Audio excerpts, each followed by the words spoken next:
witnessing huge sacrifices of the NHS. Social distancing, self-isolation, complaining at being torn away from social circles and close company, wondering when lockdown can be lifted, not understanding the importance of the placed restrictions, ignorant, unaware and mindful of the burden added, of the extra hours added to tormented frontline workers, of the endangering of lives of those who strive to help those grasping to survive.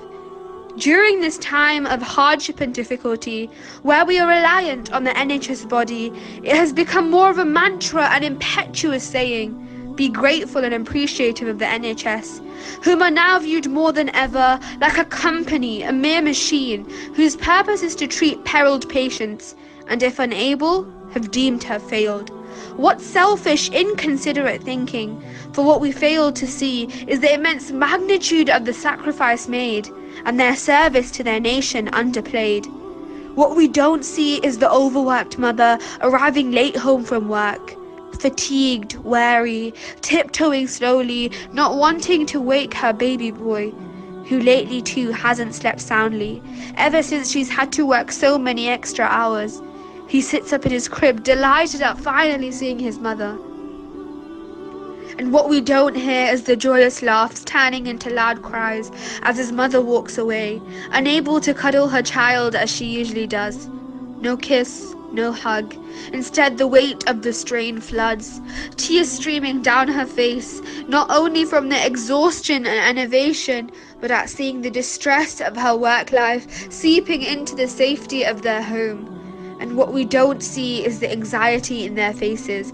Behind their face masks and strong facades, they too are afraid, at fighting on the front line, only able to put their trust and seek sanctuary in the divine, defending humanity against a deathly assailant, known so simply as the coronavirus, and able to be seen by the strongest of microscopes, yet is wiping out, dissevering nations alone, known for its silent attacks leaving fatal wounds.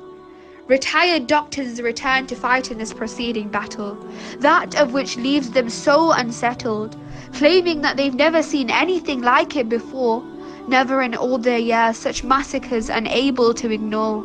Figures splashed so glamorously on front pages of tabloids, of deaths of those so dear who passed fighting on the front line, failing to understand that they are those who sacrificed their lives for ours.